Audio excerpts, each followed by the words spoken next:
Good afternoon, students. This is your math class. So let's start the class. Subject is अपने को math, class 10+2, and our today's topic is determinant of the matrix. Matrix का determinant find करना अपने को. Determinant of a matrix.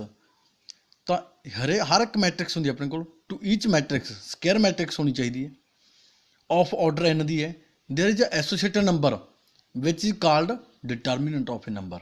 मीनस जो आप देख लीए अपने एक मैट्रिक्स है दैट इज अ मैट्रिक्स. जो अपने को करली ब्रैकेट है तो ये की इतने क्या मैट्रिक्स है इतने एक की है मैट्रिक्स करली ब्रैकेट है. बट जे अपन इस तरह लिख दिए दैट इज डिटर्मिनेंट ऑफ ए. इनू की पढ़ना आप डिटर्मिनेंट ऑफ ए मैट्रिक्स का डिटर्मिनेंट है. इनू मॉडुलस नहीं पढ़ना है. That is the not the modulus of the matrix. सब तो फस्ट कंडीशन सब तो जरूरी कंडीशन की है only square matrix. Only square matrix have determinants. सिर्फ की है जो अपने को स्केयर मैट्रिक्स ने सिर्फ उन्होंने दे ही डिटर्मिनेंट होंगे ने. यानी कि कोई मैट्रिक्स लिए आप 2x2 की 3x3 की 5x5 की जिन्ने की मैट्रिक्स की मर्जी ले ली आप ऑर्डर की. बट वो की है number of rose and number of columns की चाहिए ने इक्वल चाहिए ने. मैट्रिक्स के नंबर ऑफ रोज से नंबर ऑफ कॉलम्स इक्वल चाहिए ने ताकि कि वो स्केयर मैट्रिक्स होगी. हम आप एक कोई भी एग्जाम्पल लेने जी अगे आप किसी भी मैट्रिक्स का जो आप डिटर्मिनेंट कढ़ना लेट मैट्रिक्स ले लीए अपने को फाइंड करना जी डिटर्मिनेंट. ठीक है जी. माइनस 1 ते 2 ते 4 का डिटर्मिनेंट फाइंड करना है. ठीक है जी. सो इतने देखो तो मल्टीप्लाई कर देना इतने आप डायगनल एलिमेंट मल्टीप्लाई करना. -1 × 4 -1 × 4 इधर मल्टीप्लाई करता. 2 × 2 जो आप नीचे तो उपर मल्टीप्लाई करना साइन चेंज कर देना. 2 × 2 का अपने को प्लस का 4 आता पर आप लावे माइनस ला के 2 × 2 लावे. दैट इज इक्वल टू ये भी की है जी -4 ये भी की है गया -4. तो डिटर्मिनेंट कितना आ गया जी -8. तो डिटर्मिनेंट कितना आ गया था -8. ये की सी 2x2 की मैट्रिक्स है. 2x2 की मैट्रिक्स का आप कह लीए जो भी आप डिटर्मिनेंट फाइंड करना बहुत ही ज़्यादा ईजी है. Very simple. तो आप अगे जी एग्जाम्पल हो लेने जिथे आपको एक्स या वाई की वैल्यू भी कढ़ने कहा जा सकता है. जिमें डिटर्मिनेंट ने दो डिटर्मिनेंट जो इक्वल ने. एग्जाम्पल है जी लैट कर ली अपने को डिटर्मिनेंट दिता हुआ इफ 2x 3 5x. ठीक है जी. कि इक्वल है सैकेंड डिटर्मिनेंट आएगी जी 16 3 5 2 के इक्वल है. तो आप सेम मैट्रिक्स फाइंड करनी सी. हम 2x × 2x मल्टीप्लाई कर देना. देखो जी 2x × x इधर आप मल्टीप्लाई करना. इधरों 5 × 3 5 × 3 प्लस का पर माइनस लाना आप 5 × 3 इज इक्वल टू इस तो सेम 16 × 2 16 × 2 ये फिर प्लस का सी फिर आप माइनस लावे साइन चेंज करा यानी कि 2x × x that is equal to 2x² minus 15 16 × 2 that is equal to 32 minus 15. ठीक है जी. सो इतने आप कैलकुलेट कर लाँगे -15 का -15 कैंसल ही हो जाएगा. That is equal 2x² is equal to 32. x² कितना आ जाएगा इसलिए 2 ना डिवाइड कर देंगे इधर तो कितना आ जाएगा जी 16. Therefore x is equal to x कितनी आएगी जी, प्लस माइनस 4 आऊगी।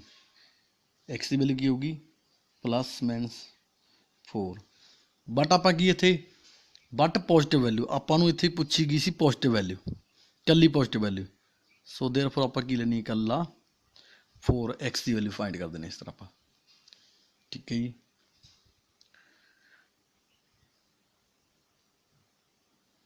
सो नैक्सट आप कर लेने जी एक एग्जाम्पल 3/3 की मैट्रिक्स की, वह पैटर्न की है एक्सपैंड 3/3 की मैट्रिक्स लेने आप।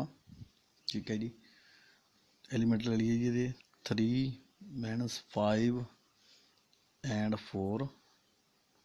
ठीक, सैकेंड होगी जी 7 6 एंड 1। थर्ड होगी 1 2 3। इन्हों एक्सपैंड करना means we have to find the determinant of the this matrix. Matrix का डिटर्मिनेंट फाइंड करना। सो फर्स्ट ऑफ ऑल इत्थे की करना जी, पहला एलीमेंट देखो, फर्स्ट एलीमेंट लेना आप। फर्स्ट एलीमेंट एज इट लिख देते 3 है, 3 लिखता। नैक्सट नैक्सट स्टेप की है डिटर्मिनर पाना आप टू मैट्रिक्स का। हम देखो फर्स्ट एलीमेंट फर्स्ट रो के आता तो फर्स्ट कॉलम के आता, तो फर्स्ट एलीमेंट के थ्रू एक्सपैंड कर रहे हैं रो 1 के थ्रू। तो पहला एलीमेंट 3 जी रो च आता तो जोड़े कॉलम च आता उन्होंने छड्ड दो, उन्होंने नैगलैक्ट कर दो। जे आप इत्थे की है पहली रो छड्डती, देखो फर्स्ट रो छड्डती, उस तो बाद रो की जी अपनी, तो सेम ही की करना आप जी इत्थे कॉलम छड्ड लो। सेम कॉलम की रह गया अपने को 6 1 2 3 रह गया, ये मैट्रिक्स लिख लेनी है 6 1 2 3। अगला जो सैकेंड है वो माइनस दूंगा फार्मूले च माइनस लाना, वैल्यू कितनी है अगे वो भी माइनस की है तो ब्रैकेट च लिख दें। ठीक है जी, सेम पैटर्न फिर सेम पैटर्न के की है जी अपने को देखो 5 वाला रो छड्डती। ठीक है जी, तो 5 वाला कॉलम छड्ड देना। 7 1 1 3 रह गया जी, 7 1 1 3 7 1 1 3। एंड नैक्सट प्लस, पहला प्लस फिर माइनस फिर प्लस फिर माइनस, ये पैटर्न इस तरह ही चलता रहता है। ठीक है जी, तो 4 देखो जी हम आप पहली रो छड्डती, लास्ट कॉलम छड्ड देंगे 7 6 1 2 की रह गया जी अपने को 7 6 1 2। हुण इन्हों एक्सपैंड कर मल्टीप्लाई कर लो 3 ब्रैकेट में उस तरह मल्टीप्लाई करना आप 6 × 3 18, 2 × 1 प्लस का होंगे आप लगा लाना माइनस का माइनस माइनस प्लस दे 5 7 × 3 21, 1 × 1 प्लस का 1 आप साइन चेंज करके लाना, उस तो बाद प्लस का 4 है जी। नैक्सट 7 × 2 14, 1 × 6 प्लस का होंगे आप माइनस लावे। सो 3 × कितना जी आ गया जी 16 प्लस 5 × 20 प्लस 4 × 8। ठीक है जी, 9 ऐड कर लो इन्होंने आप 3 × 16 that is equal to 48, 5 × 20 100 plus 4 × 8 32 that is equal to 180। So determinant of this matrix कितना आ गया जी अपने को 180 आ गया जी। सो इस तरह आप डिटर्मिनेंट फाइंड करना 3/3 का। सो नैक्सट एग्जाम्पल है जी अपने को इफ ए मैट्रिक्स दी है 1 2 4 2 दी, then show that determinant of 2a is equal to 4 determinant of A. ये टू साइड आप शो करनी ने जी। फर्स्ट ऑफ ऑल आप लैफ्ट हैंड साइड लेके चलते हैं, left hand side that is equal to determinant of 2a।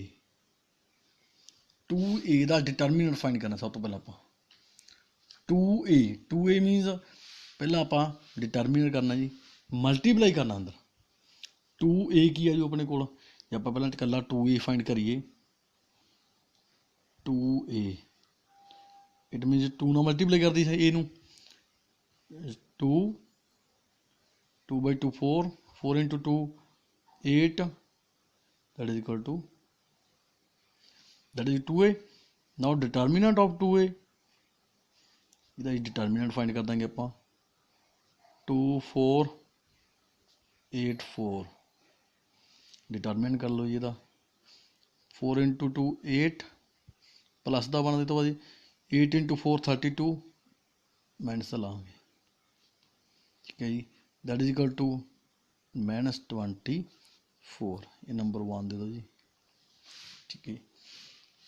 Next है जी राइट हैंड साइड लैके चलिए हम आप राइट हैंड साइड की जी डिटर्मिनर फाइंड करना फस्ट ऑफ ऑल आप ए का उन्होंने 4 ਨਾਲ मल्टीप्लाई कर देना डिटर्मिनेंट ऑफ ए कितनी सी 1 2 4 and 2 that is equal to 1 into 2 2 4 into 2 minus 8 that is equal to minus 6 now 4a it means 4 into minus a that is equal to minus 24 therefore left hand side है जी that is equal to right hand side so therefore 2a the determinant है that is equal to 4 into determinant of a I hope students ਤੁਹਾਨੂੰ ਸਾਰਿਆਂ ਨੂੰ ਸਮਝ ਆਵੇਗਾ ਪਰ ਫਿਰ ਵੀ ਜੇ ਕਿਸੇ ਨੂੰ ਕੋਈ ਡਾਊਟ ਹੈ